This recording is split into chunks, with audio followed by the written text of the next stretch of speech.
Magandang buhay mga bata!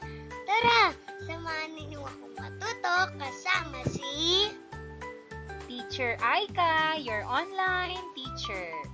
Please don't forget to subscribe, like, share, and hit the notification bell for more videos.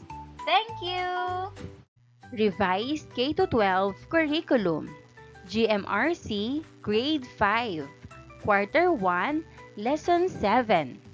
Ang ating aralin ngayong araw ay tungkol sa mga kahalagahan ng sariling pananampalataya. Muli, ako si Teacher Aika, ang inyong online teacher. Simulan na natin. Mga kasanayan at layunin na isa sa buhay at nakapagsasanay ng pananampalataya sa pamamagitan ng paglalaan ng oras ng pananalangin at pagbabasa ng mga banal na aklat. A. Naiisa-isa ang mga kahalagahan ng sariling pananampalataya. B. Nahihinuhan na ang kahalagahan ng sariling pananampalataya ay nagpapatatag ng kalooban na pinanggagalingan ng wastong asal at pag-alam ng mabuti at masama. C. Nakabubuo ng refleksyon o mga paraan ng pagbibigay halaga sa sariling pananampalataya.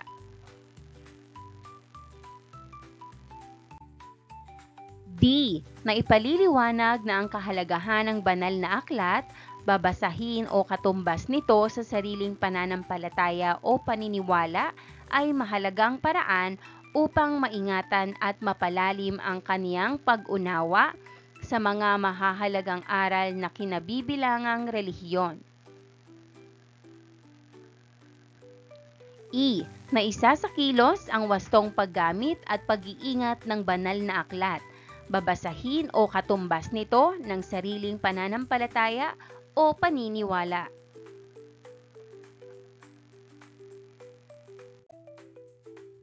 Unang araw. Magkaroon muna tayo ng maikling balik-aral. Gabayan ang mga mag-aaral habang ginagawa ang mga sumusunod na gawain. Gawain bilang isa, panuto, basahin at unawain ang bawat pangungusap. Piliin ang letra ng tamang sagot. Number 1. Ano ang kahalagahan ng pagkakaroon ng pananampalataya sa sarili at sa Diyos? A. Ang pananampalataya ay nagpapahina ng loob. B. Ang pananampalataya ay nagbibigay ng lakas at pag-asa. C. Hindi mahalaga ang pananampalataya sa Diyos. D. Ang pananampalataya ay humahadlang sa tagumpay. Ang sagot?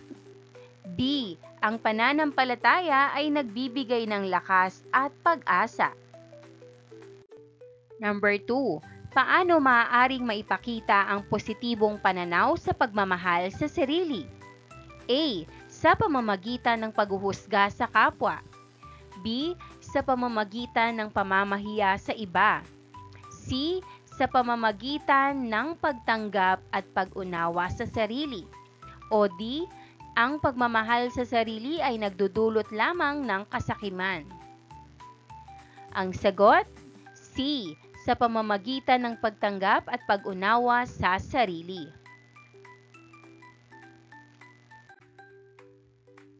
Number 3. Ano ang kahalagahan ng pag-aaral at pagpapalakas ng pananampalataya? A. Ang pananampalataya ay nagpapahina ng loob. B. Ang pag-aaral ng pananampalataya ay nagbibigay ng kaalaman at nagpapalakas ng pag-unawa sa mga bagay. C. Hindi kailangan ang pananampalataya sa buhay. O D. Ang pananampalataya ay limitado lamang sa pagsimba. Ang sagot? Letter B. Ang pag-aaral ng pananampalataya ay nagbibigay ng kaalaman at nagpapalakas ng pag-unawa sa mga bagay. Number 4. Ano ang paraan upang mapalakas ang pananampalataya sa harap ng mga pagsubok? A. Sa pamamagitan ng pag-asa lamang. B. Sa pamamagitan ng pagpapanatili sa komportableng kalagayan. C. Sa pamamagitan ng panalangin, pagbabasa ng banal na kasulatan at pakikisama sa mga taong may matibay na pananampalataya. O D. Sa pamamagitan ng pagsasabi ng masamang salita laban sa Diyos. Ang sagot, letter C. Sa pamamagitan ng panalangin, pagbabasa ng banal na kasulatan at pakikisama sa mga taong may matibay na pananampalataya. Number 5. Ano ang mahalagang papel ng pagmamahal sa sarili sa proseso ng pag-unlad ng isang individual? A. Ang pagmamahal sa sarili ay nagbibigay ng pundasyon para sa positibong pag-unlad at pagkabuo ng individual. B. Ang pagmamahal sa sarili ay nagpapakita din ng pagmamahal sa lumikha. C. Ang pagmamahal sa sarili ay nagpapalakas ng loob anumang pagsubok ang kaharapin. O D. Lahat ng nabanggit. Ang sagot, D. Lahat ng nabanggit. Panghihikayat na gawain. Gabayan ang mga mag-aaral habang ginagawa ang mga sumusunod na gawain.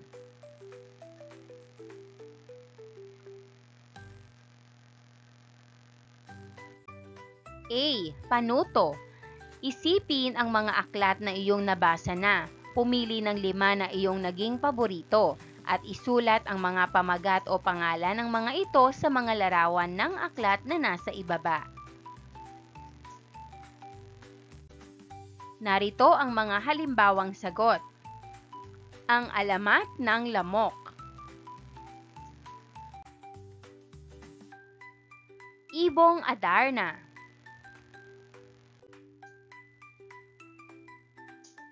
Ang alamat ng pinya. Ang kwento ni Baby Jesus. At Harry Potter. Mga katanungan. Number 1, alin sa mga sinulat mong aklat ang paborito mong basahin? Bakit?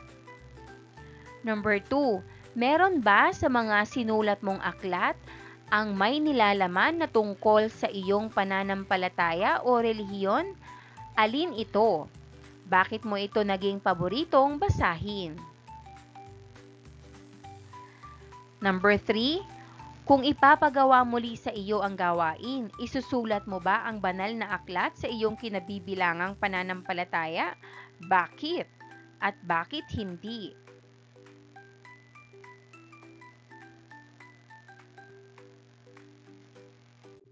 C. Panuto. Panoodin at suriin ang mga video na nasa ibaba.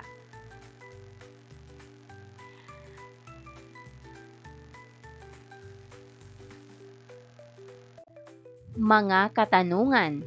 Number 1. Tungkol saan ang mga video? Ang sagot, ang mga video ay tungkol sa iba't ibang relihiyon sa mundo at ang kanilang mga banal na aklat. Ipinakilala sa mga video ang Quran para sa Islam, ang Biblia para sa Kristyanismo, ang Vedas at iba pang kasulatan para sa Hinduismo, ang mga turo ni Buddha para sa Buddhism at ang Tanakh para sa Judaismo. Ipinapaliwanag din ng mga video kung ano ang mga paniniwala ng bawat relihiyon. Number 2, bakit mahalagang malaman natin ang mga mahahalagang impormasyon sa mga banal na aklat sa ilang mga relihiyon?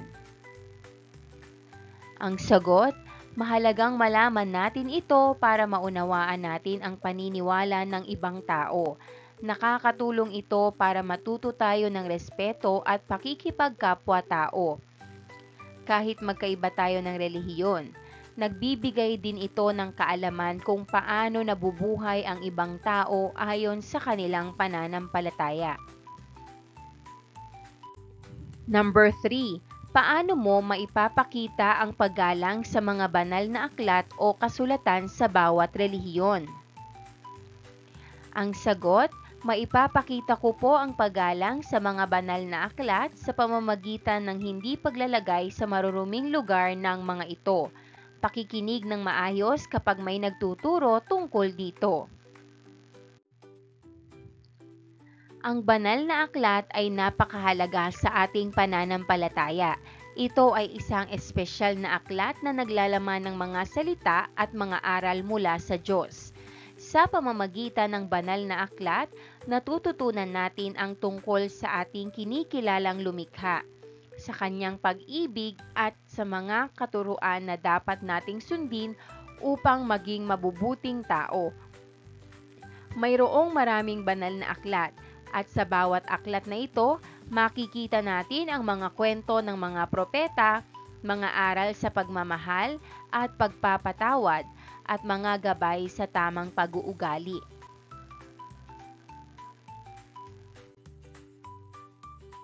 Sa pamamagitan ng pagbabasa at pagninilay sa banal na aklat, lumalalim ang ating pananampalataya at nauunawaan natin ang kahalagahan ng pagiging mabuting tao. Ito rin ang nagbibigay sa atin ng lakas at pag-asa sa mga panahong may mga hamon sa ating buhay. Kaya mahalaga na lagi nating suriin at unawain ang mga mensahe ng banal na aklat at sundan ang mga aral na itinuturo nito upang maging mas mabuting tao at mas malapit sa kanyang pananampalataya. Narito ang ilan sa mga pangunahing banal na aklat sa iba't ibang relihiyon. A. Kristyanismo. Biblia. Ang Biblia ay binubuo ng lumang tipan at bagong tipan. Sa lumang tipan matatagpuan ang mga sinaunang katuruan at mga kwento ng mga propeta. Sa bagong tipan naman mababasa ang mga salita at mga gawa ng Heso Kristo at ng mga unang Kristiyano. B. Islam. Quran. Ang Quran ay itinuturing na pinakabanal na aklat sa Islam. Ito ay binubuo ng mga salita na itinuturing na ipinahayag mula kay Propeta Muhammad mula kay Allah. Naglalaman ito ng mga aral sa pananampalataya, etika, batas at iba pa. C. Budismo. Tipitaka. Ito ang pangunahing banal na aklat sa Theravada Buddhism. Binubuo ito ng 3 bahagi. Una, mga alituntunin sa monastiko. Pangalawa, mga sinasabi ni Buddha. At pangatlo, mga theoretical na pagsasalarawan. E. Judaismo. Tanakh. Binubuo ito ng 3 bahagi. Torah, mga katuruan at kwento ng panimula. Nevi'im, mga aklat ng mga propeta. At Ketuvim, mga aklat tulad ng hinahanap na salita. Awit, mga kawikaan at iba pa. Ang Torah o Pentateuch ang pinakamahalagang bahagi ng Tanakh. Paghawan ng bokabularyo sa nilalaman ng aralin. Panuto, isulat ang nawawalang letra sa bawat kahon upang mabuo ang hinahanap na salita. Gamiting gabay ang kahulugan ng bawat salita na nasa ibaba. Number 1. Ito ay paniniwala na nagtuturo sa tao kung paano maging mabuti at moral, at kung paano mapapalapit sa Diyos o sa mga banal na nilalang. Number 2. Sila ang mga taong kabilang sa relihiyon ng Islam. Number 3. Ito ay ang pagtitiwala o paniniwala sa isang bagay na nagbubunga ng pagkakaroon ng pag-asa. Number 4. Ito ay ang banal na aklat ng mga Muslim. Number 2, ito ang tawag sa relihiyon ng mga Muslim. Number 6, ito ang tawag sa relihiyon ng mga Kristiyano. Number 7, Ito ang tawag sa banal na aklat ng mga Muslim. Number 8, ito ang tumutukoy sa pangunahing pagpapahalaga ng itinuturo sa lahat ng relihiyon o pananampalataya. Number 1, relihiyon. Number 2, Muslim. Number 4, Quran. Number 5, Islam. Number 7, Biblia. Number 8, kabutihan. Number 6, Kristyanismo. At number 3, pananampalataya.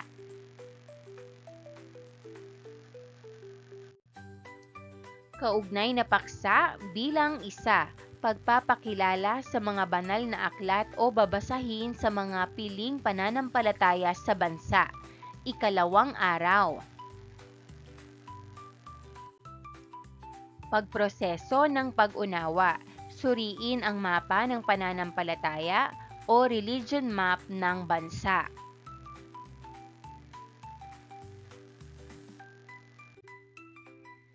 Ang Pilipinas, kagaya ng ibang mga bansa, ay may mga iba't ibang mga relihiyon. May karapatan ang bawat mamamayan na pumili ng relihiyon o pananampalatayang nais niyang samahan o salihan. Narito ang ilan sa mga pangunahing relihiyon sa Pilipinas. A. Katolisismo. Ang Katolisismo ang pinakamalaking relihiyon sa Pilipinas. Ito ay dala ng pagpasok ng mga Espanyol noong ika-16 na siglo. Ang halos 80% ng populasyon ng Pilipinas ay Katoliko. B. Protestantismo. May mga iba't ibang denominasyon ng protestante sa Pilipinas tulad ng Iglesia ni Cristo, United Church of Christ in the Philippines, United Methodist Church, at marami pang iba. Ang mga protestante ay may malaking bilang din sa populasyon, lalo na sa mga lalawigan at sa ilang urban areas. C. Islam. Mayroong significant na populasyon ng mga Muslim sa Pilipinas, partikular sa Mindanao at sa mga karatig na rehiyon. Ang mga Muslim ay bumubuo ng 5 to 10% ng populasyon ng bansa. D. Iba't ibang katutubong relihiyon. Bago pa man dumating ang mga dayuhang relihiyon sa Pilipinas, mayroon ng mga katutubong pananampalataya sa iba't ibang tribo at kultura sa bansa. Marami sa mga ito ay nananatiling aktibo hanggang sa ngayon. E. Iba't ibang sekta at bagong relihiyosong kilusan. Bukod sa mga pangunahing relihiyon, mayroon ding mga sekta at bagong relihiyosong kilusan sa Pilipinas na may malawakang impluwensya sa ilang mga komunidad. Ito ay kinabibilangan ng mga grupo na tulad ng Iglesia ni Cristo, ang Dating Daan at marami pang iba. Paglalapat at pag-uugnay. Panuto, pumili ng 2 banal na aklat mula sa ating mga napag-aralan. Punan ang graphic organizer sa ibaba upang higit na maunawaan ang kahalagahan ng mga napiling banal na aklat sa pananampalataya. Maaaring gumamit ng mga mapapagkunan sa internet upang masagutan ito. A. Ang patlang ay binubuo ng lumang tipan at bagong tipan. Nagsasalaysay ito tungkol sa paglikha ng mundo, kasaysayan ng mga propeta, mga utos ng Diyos at ang buhay ni Jesus. Tinuturuan nito ang mga Kristiyano kung paano mamuhay ng may pananampalataya, pagmamahal at kabutihan. Ang sagot, Biblia. B. Ang patlang ay ang banal na aklat ng mga Muslim. Ito ay mga salita ni Allah na ipinapahayag kay Propeta Muhammad Naglalaman ito ng mga aral tungkol sa tamang pamumuhay, pagsamba, kabutihang asal at pananampalataya sa iisang Diyos na si Allah. Ang sagot, Quran.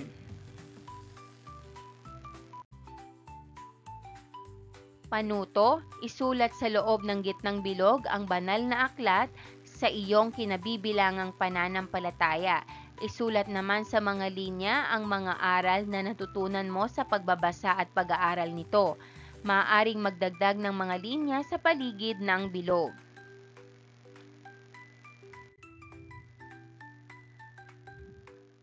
Biblia.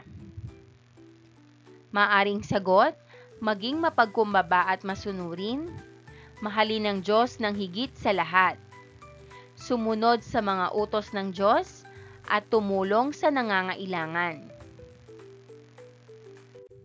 Kaugnay na paksa bilang 2, mga alituntunin at pamantayan sa kahalagahan ng banal na aklat. Panuto, isulat sa harapan ng larawan ng aklat ang tawag o pangalan sa banal na aklat sa kinabibilangang relihiyon. Isulat sa unang kahon ang kahalagahan nito sa iyong pananampalataya at sa ikalawang kahon naman ang mga alituntunin sa pangangalaga o pagbibigay halaga nito.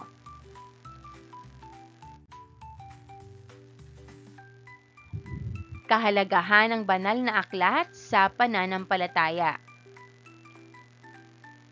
Ang Biblia ay mahalaga sa pananampalataya ng mga Kristiyano dahil ito ang salita ng Diyos. Dito natin nalalaman ang kanyang mga utos, ang buhay ni Jesus at ang mga aral tungkol sa mabuting pamumuhay, pagmamahal sa kapwa at pananampalataya sa Diyos. Alituntunin sa wastong pangangalaga ng banal na aklat, huwag itong punitin o sulatan ng walang dahilan. Itago ito sa malinis at ligtas na lugar. Huwag itong ilagay sa maruruming lugar o isama sa masasamang gawain. At basahin ito ng may respeto at tahimik sa pagninilay.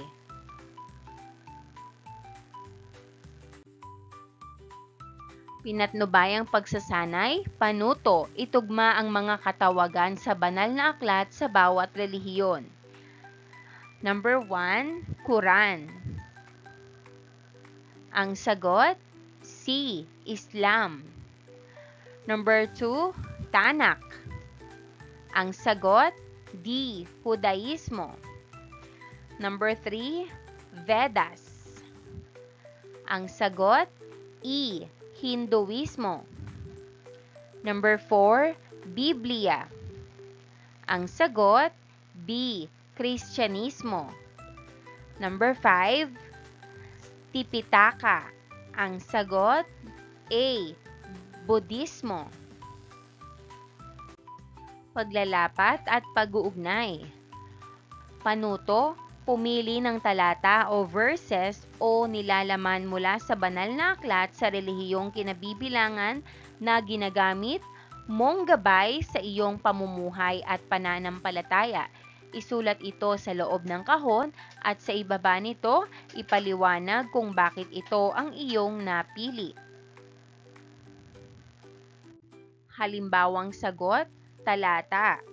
Verse mula sa banal na aklat sa relihiyong kinabibilangan. Ibigin mo ang iyong kapwa gaya ng iyong sarili. Mateo 22:39. Paliwanag, pinili ko ang talatang ito mula sa Biblia dahil itinuturo nito sa akin ang kahalagahan ng pagmamahal sa kapwa.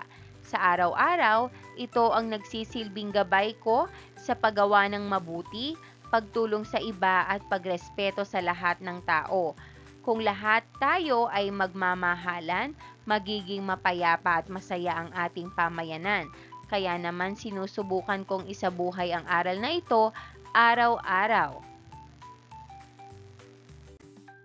Narito ang pamantayan kung paano kayo bibigyan ng grado ng inyong guro. Nilalaman, organisasyon at bararila, at orihinalidad. Kabuuan, 20 puntos. Ikatlong araw, Kaugnay na paksa bilang 3.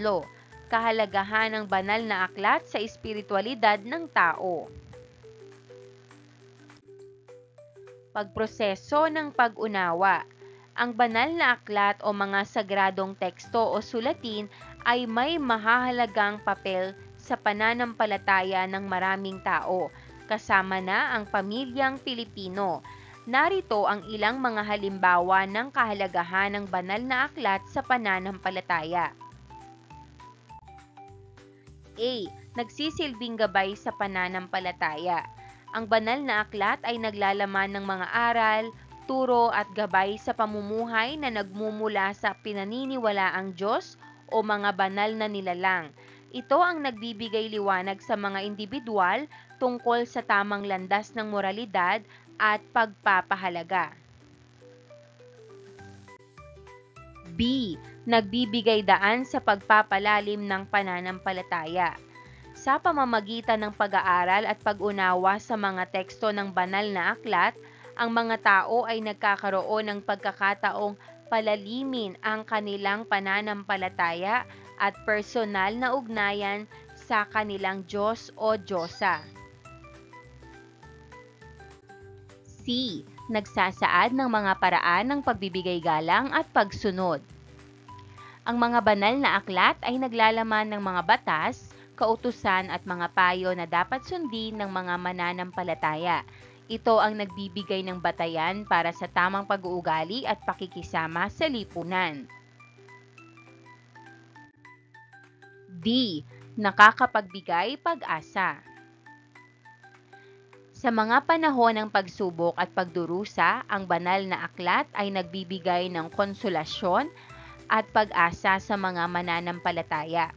Ang mga salita ng pag-asa, pagmamahal at pangako ng biyaya ay nagbibigay lakas sa mga naghihirap.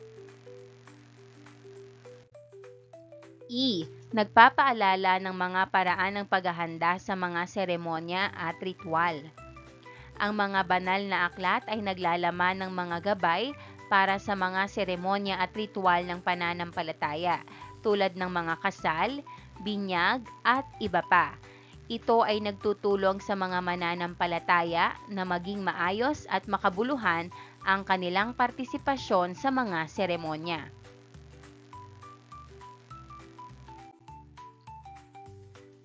Pinatnubayang pagsasanay, panuto, hatiin ang klase sa 4 na pangkat, ipagawa sa bawat pangkat ang mga sumusunod na gawain. Inaasahan na maipapakita ng bawat pangkat ang kahalagahan ng banal na aklat sa pananampalataya ng tao gamit ang gawaing naatas sa kanila.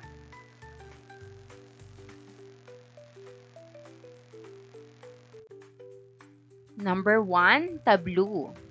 Number 2, pagsasadula. Number 3, paggawa ng awitin. Number 4, paggawa ng tula. Paglalapat at pag-uugnay. Panuto, sagutin ang katanungan sa ibaba. Gumamit ng 10 hanggang 15 pangungusap sa iyong kasagutan.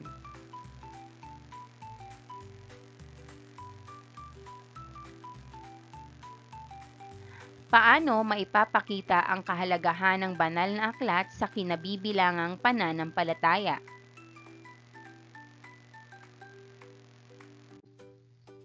Narito ang halimbawang sagot. Maipapakita ko ang kahalagahan ng banal na aklat sa aking kinabibilangang pananampalataya bilang isang mag-aaral sa 5 baitang sa pamamagitan ng paggalang, pagbabasa at pagsasabuhay ng mga aral na matatagpuan dito. Ipinapakita ko ang paggalang sa banal na aklat sa pamamagitan ng maingat na paghawak dito at hindi paglalagay sa maruruming lugar.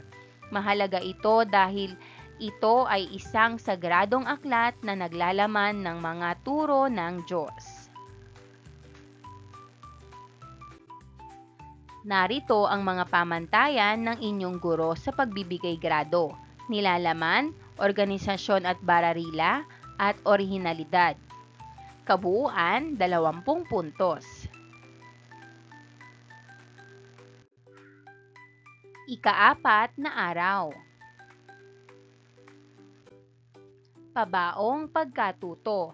Matapos mong malaman ang kahalagahan ng banal na aklat sa pananampalataya sa kinabibilangang relihiyon, mahalaga din na malaman mo ang wastong pangangalaga at paggalang dito. Ang wastong pangangalaga at paggalang sa mga banal na aklat ay mahalaga upang maipakita ang respeto at pagpapahalaga sa mga sagradong teksto ng isang relihiyon. Narito ang ilang mga paraan kung paano ito maipapatupad. A. Panatilihin ang kalinisan at kaayusan nito. Ang mga banal na aklat ay dapat panatilihing malinis at maayos. Dapat itong ilagay sa isang lugar na malayo sa dumi at alikabok upang mapanatili ang kalidad at integridad ng aklat. Siguraduhin na walang nakatuping pahina o matigas na bagay na nakaipit sa loob na maraming o maaaring maging dahilan ng pagkapilas. Sa tuwing binabasa ang aklat, iwasan ding na ilapit ito sa anumang inumin o tubig upang hindi mabasa at mapunit. B. Maglaan ng isang maayos na taguan o lalagyanan nito. Sa karamihan ng relihiyosong tradisyon, ang mga banal na aklat ay inilalagay sa isang espesyal na lugar sa loob ng simbahan, templo o altar. Dapat itong ituring na banal na lugar at igalang ng mga mananampalataya. C. Iwasang masira o paglaruan ito. Ang mga banal na aklat ay hindi dapat paglaruan, sirain o pagtakpan ng iba pang mga bagay. Dapat itong alagaan at pahalagahan upang mapanatili ang kanilang kabuuang pagiging sagrado. D. Palagian itong basahin at pag-aralan. Ang wastong pangangalaga ay kinabibilangan din ng regular na pagbabasa at pag-aaral ng mga banal na aklat. Sa pamamagitan nito, ang mga mananampalataya ay nagpapakita ng paggalang sa kanilang mga aral at turo at nagpapalalim sa kanilang kaalaman sa kanilang pananampalataya. E. Unawain at igalang ang nilalaman nito. Sa pagbasa at pag-aaral ng mga banal na aklat, mahalaga rin na maintindihan at igalang ang kanilang nilalaman. Ito ay sa pamamagitan ng pagsunod sa mga aral at turo na ipinapakita sa mga teksto, pati na rin ang pagkilala sa kanilang mga sagradong mensahe. Sa kabuuan, ang banal na aklat ay nagbibigay ng gabay, inspirasyon at lakas sa pananampalataya ng mga tao.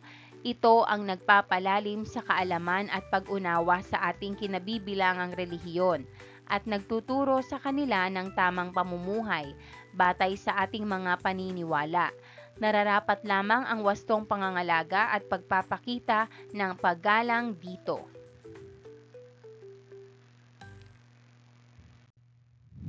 Pagninilay sa pagkatuto. Panuto, puna ng pangakong pahina sa ibaba. Pangakong pahina. Ako si, isulat ang iyong pangalan, nangangakong isa sa buhay ang wastong pangangalaga at paggalang sa tawag sa banal na aklat ng kinabibilangang relihiyon sa pamamagitan ng patlang.